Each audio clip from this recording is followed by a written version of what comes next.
It's the Hemoglobin Challenge, episode number 4. Yes, I found a new contestant for the Hemoglobin Challenge, and I was a little surprised who the contestant is. The contestant is Dr. James Tour. What is the Hemoglobin Challenge, you ask? Well, it's a response I've come up with where I said that anytime I hear a young Earth creationist or intelligent designist refer to soft tissues in the fossil record inappropriately, I'm going to call them out on their language. And if any of them use appropriate language and change how they describe it in the future, I'm going to call that out in terms of I'm going to praise them for having corrected their misinformation. In particular, I'm most interested in cases where creationists use the soft tissue or the presence of unfossilized blood cells found in dinosaur bones. And that's what our participant today does in a very dramatic fashion. We're going to watch a very short clip of Dr. James Tour expounding about how the universe and the earth must be young because fresh blood has been found in dinosaur bones. I've called this Dr. James Tour's overconfidence leads him to overreach. We've got that coming up.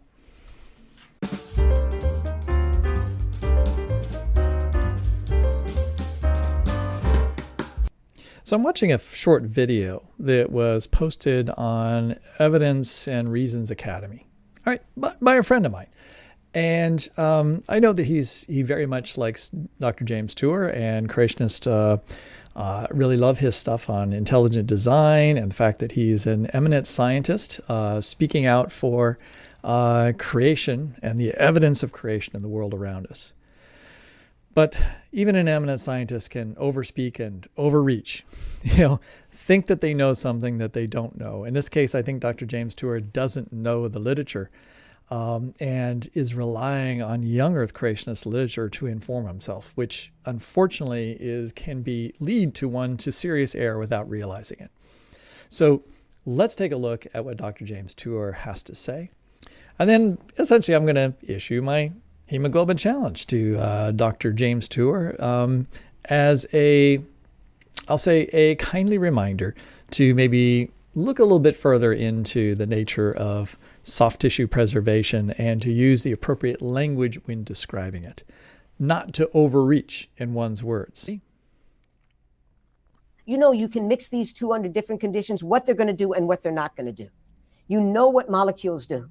I know this area of science. We're finding red blood cells, and I'm not talking about fossilized stuff, red blood cells of T-Rex that was supposed to have died off 70 million years ago. I mean, did you get that? Did you hear that? Let's go back. You can mix these two under different conditions, what they're going to do and what they're not going to do. You know what molecules do. I know this area of science. We're finding red blood. He knows molecules. Dr. James Tour is, he is a world-renowned chemist. He knows molecular bonds. He knows a bunch of stuff, right? And he's very confident. I know this stuff. I'm an expert at it. Then he proceeds. Now, by the way, you'll notice there was a slight cut there. And that wasn't me. I didn't make that cut. That's part of the original video that Answers and Reasons Academy actually published. And I don't know if he spliced together stuff that James Tour is saying. But James Tour is talking here and a little bit earlier about his expertise with molecules, basically, and how he knows about molecular bonds. All right. So I'm an expert in spares. I know this stuff. And then he proceeds directly to say cells. After I'm not talking about fossilized stuff. Red blood cells of T-Rex that was supposed to have died off 70 million years ago.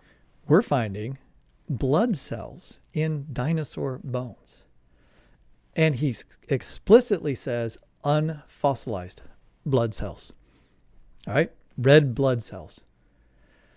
Wrong. That is not what is found there. If you want to use language like there are fossilized or preserved remains of blood cells, maybe, all right? Even that's disputed, but at least that would be in the ballpark of being correct. It's completely incorrect to say that there are blood cells, unfossilized blood cells that have been found in these dinosaur bones. He's going to go on to talk about collagen. Yeah, let's just do that. Let's just I mean, run through I the know whole thing. organic matter doesn't stay around It's just 30 that seconds long. And you say, and people say, well, proteins have this enormous, they don't have an enormous half-life. I mean, an amide bond has a half-life in water of 7 years, which is not long. That's the twinkling of an eye. But that's per amide. That means a protein that's, say, a 400 mer has a half-life in water of, I don't know, a few days or a week. That's it. Because it's a half-life per bond is 7 years. It means after 7 years, half of it is broken. But now you have 400 of them. And so to think of these, and so you wonder, did the dinosaurs really die off 70 million years ago? What about all this collagen, which is all these proteins we're finding? I mean, they're filled with collagen. It's really amazing. You can mix these. So there you have it, right? Dinosaurs can't be old because we have blood, like blood cells. We have collagen fibers. We have molecules that should have degraded long ago. He knows this because he knows that molecular bonds like this can't survive forever. Now, of course, he should know that there's also oil out there, lots of oil. Those are carbon bonds that have survived for a long period of time, and no one denies that they can't actually survive for long periods of time. If you've watched my other videos on this blood challenge thing, on the hemoglobin challenge, you know that when people say that blood has been found, sometimes they're referring only to the fact that there's remnants of even hemoglobin, but it's not even remnants of hemoglobin that have been found. It is the breakdown products of hemoglobin, in which it breaks down into a very stable compound called heme, or porphyrins. And these porphyrins end up in extremely stable states, which he as a chemist should know should be stable for very, very long periods of time. He's right. If red blood cells, the actual blood cells themselves, were found in these particular dinosaur bones, and they're unfossilized, that would be very difficult to accept that those bones were 65 million years old.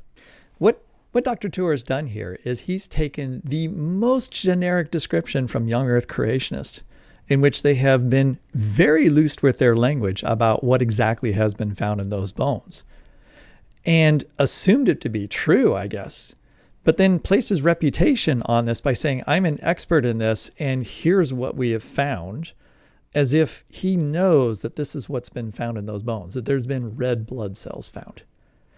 Unfortunately, as I said before, he's completely wrong about this.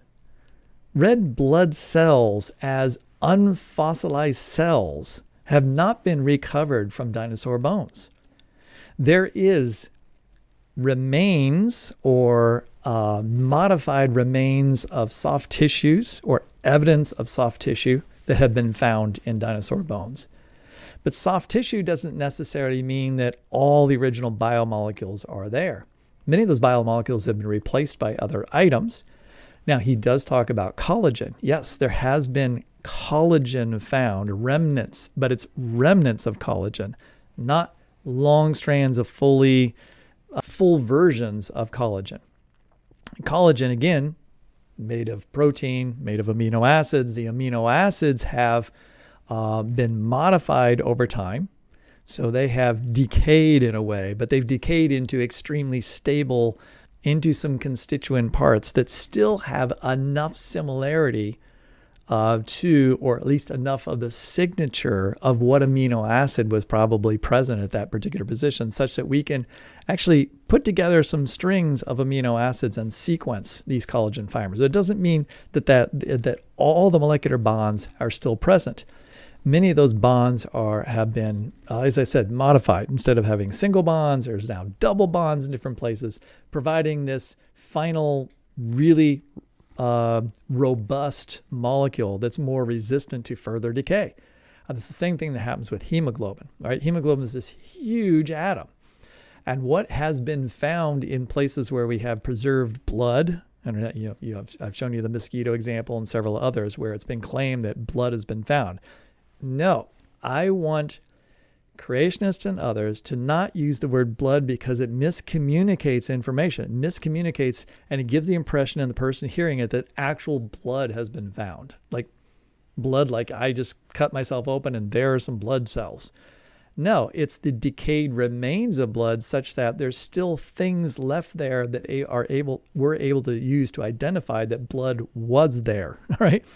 Or that components of a cell have been preserved such that I can see now the outline of a red blood cell, and there's actually iron in it, say, from the hemoglobin that was carrying iron. Hemoglobin is a complex molecule.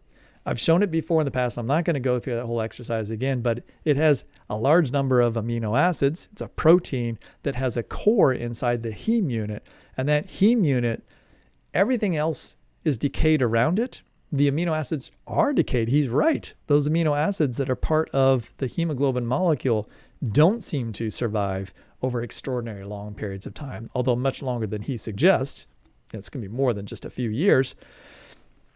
But what ends up happening is you end up with this cyclical carbon molecule with a bunch of double bonds that is extremely robust. And at that point, there's no reason to believe that that particular molecule couldn't persist over millions and millions of years, such that what you have left is you have the evidence that there was a hemoglobin molecule there, but it is not hemoglobin. Just like the red blood cells that are found there are not actual red blood cells, like taken out of you and me or any other animal, but the preserved remains of components potentially of red blood cells, but not the actual red blood cells themselves. They are clearly highly modified. And when I say that, it's because if he really believes that red blood cells have been found, he knows that there are a number of different ways we could measure and identify the different kinds of molecules that are in those red blood cells. Right? You could use mass spectrometry. Right? You just take one of the, if there are red blood cells coming out of a broken femur from a dinosaur, from a T-Rex, and you go like in a microscope, you see like, oh, there's a red blood cell, there's red blood cell, there's a red blood cell in these vessels. And if they were actually not fossilized, then surely you could extract one of those and you could take it and put it through a, what did I just say? Like mass spec or something like that. And it would give you a profile of all the different kinds of organic molecular bonds that are present there. And you'd be able to identify, oh, well, here's a phospholipid, right? Here's this kind of bonds that are found as the core of different amino acids. Here are different kinds of bonds that might be found actually in DNA, right? None of that has been done, and that would be easily done if actual red blood cells were found there. So the molecules that are there that were the red blood cells in the past that are mostly long gone. They're decayed. There's a few of the actual atoms that were present in the red blood cells that are still there, but everything else has been replaced with other things, but leaving the overall general profile of the position where that red blood cell was. That's a very different thing than what he's going to go on to say, which is, oh, red blood cells, that can't survive very long. I know about protein bonds. They can't survive very long. And therefore, since we've found those, these dinosaurs can't be very old. But he's starting from the wrong starting point in all of this. I guess what really gets me is his overall confidence in this. He speaks extremely confidently as if this is just obvious. And yet he's basing his "this is obvious" on erroneous information. I think, and in one of the more concerning things I think that you should have if you're a young Earth creationist is that Dr. Tour is, held up all the time as this example of an eminent scientist that we all should be listening to. But when I listen to a video like this, I got to be honest, when I listened to this, I don't know, it was probably just a 3-minute video that was posted. And he talks about a number of things, although most of what he talks about is what I've just shown you. And every single one of those items I found he is wrong about. I mean, he's just outright wrong. And if I see a video like that of something that somebody has told me I've been told over and over and over, you have to listen to Tour because he is like this incredible scientist. He's bringing the rest of the world to their feet by really, holding them to these different truths that the secular audience is not listening to. But I listen to this and I say, Well, he might know a lot about certain inorganic bonds with his graphene molecules and so forth, but he's sorely misinformed on this subject. And yet he acts as if this is right in his wheelhouse. The quote even before, I didn't play the whole thing from the very beginning, is him talking about, this is something that I'm an expert on. I absolutely know this, right? He's setting up that, you should listen to me because I know this stuff. I'm a world expert on it. But then to say you're a world expert and then to go on and to make such simple errors, I got to admit, I watched the video and I thought, I've seen a little bit of James Tour's stuff. And every time I've watched him and every time he touches upon something I know about, I recognize he doesn't know what he's talking about. And that undermines what could be actually good stuff that he's doing, like things that he has insight over that we should be paying attention to. But I listen to videos like this and I say to myself, this video, if it accomplished anything, it just made me realize that there's no reason for me to listen to Dr. Tour, right? When people tell me you have to listen to him, I'm like, why should I listen to that? I mean, whenever I try to, I come across things that don't make any sense. So that's why I labeled my son, his confidence leads to overreach. He's far overreaching in his conclusions, what he can with the data he's presenting. And part of the reasons he's overreaching, of course, is that he is using bad data to begin with in order to then come up with conclusions. And I ask myself, is this what he's doing with his origin of life type topics, with his intelligent design thesis? Is he overreaching? Is he taking something is he not vetting his data to begin with and therefore starting with bad data?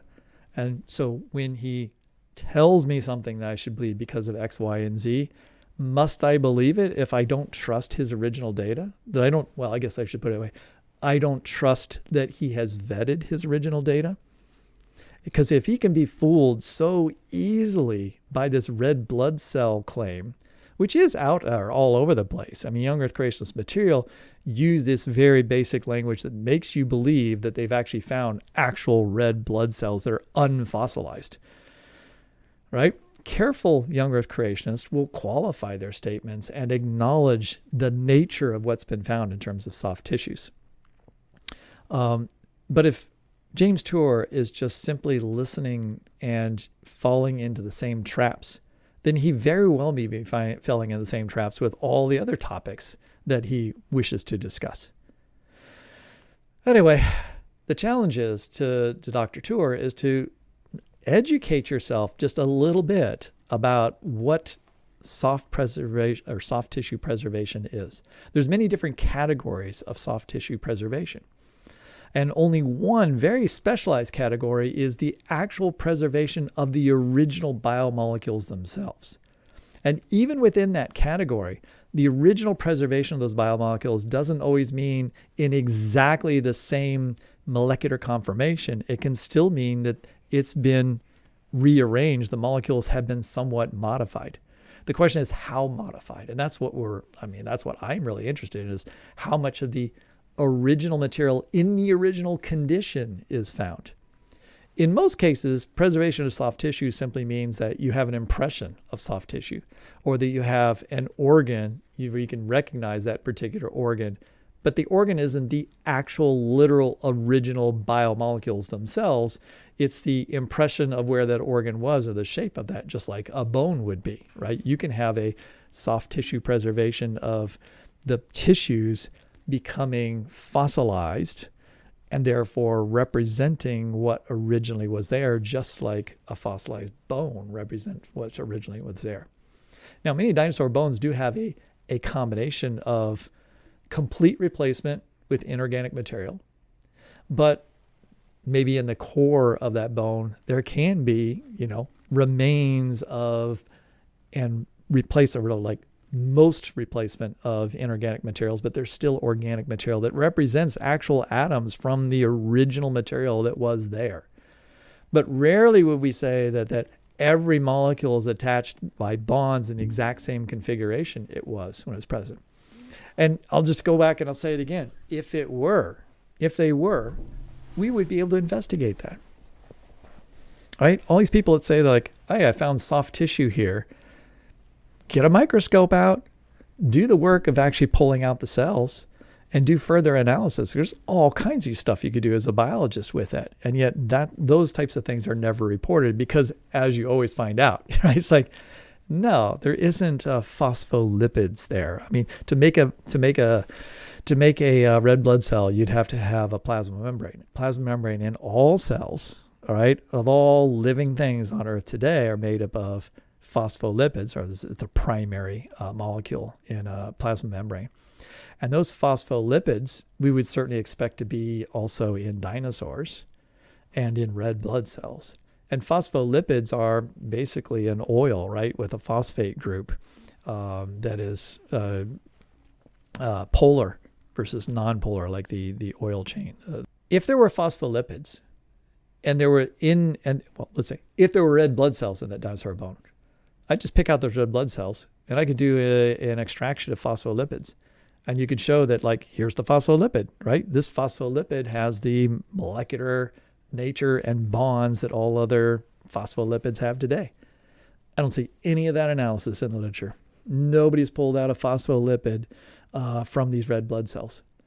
And so that should be your first indication that actual cells that have been preserved are not unfossilized. They are fossilized in the sense that they have been highly modified. Portions have been replaced. A bunch of stuff is completely decayed. And then there are a few molecules found inside of tissues that are far more resistant to decay. All right, that's it for my rant for the day. This was just, I couldn't help myself watching this video. It was just one of the more blatant examples of miscommunicating the facts of what's been preserved in the fossil record. We've seen some other examples from sort of fringe creationists who just don't understand chemistry at all and just have these impressions of like what's being found in these fossils as being like fresh blood or fresh tissue, and like you can just pick out the organic molecules and they're just like they were when the organism died. And yeah, so that must be evidence that they couldn't be sitting around for 65 million years, otherwise they would have decayed. But they have decayed. They have been modified in very explicit ways. And so if any kind of knowledge of the literature would eventually allow you to know that. And so what's really surprising in this particular case is Dr. Tour is not some fringe creationist who doesn't really have a science background, is just read creationist literature and doesn't know anything. Presumably he knows something about chemistry, right? And maybe that's why he's so surprised by it, right? Oh, look, I mean, if they're red blood cells, I know enough chemistry to know that can't have survived for very long. But he's using his reputation, I guess you could say, to draw these two to connect this red blood cells to a young Earth, without realizing that he hasn't done enough research himself. All right, so he's just like the fringe creationist who doesn't even know any chemistry. He's put himself in the position of looking as ignorant as other young Earth creationists who are ignorant, right? They just don't understand the literature, haven't really looked at the literature, and have been misled by young Earth creationist literature.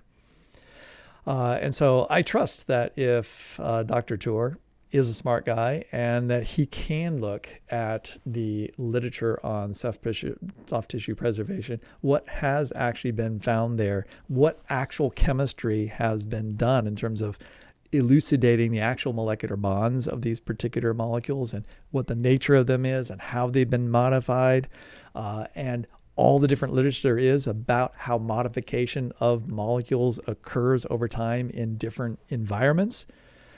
And when he does so, he should find out and discover that what he is presenting here is a huge overreach and simplification of the field of soft tissue preservation. All right, let's quit there. Talk to you later. Bye-bye.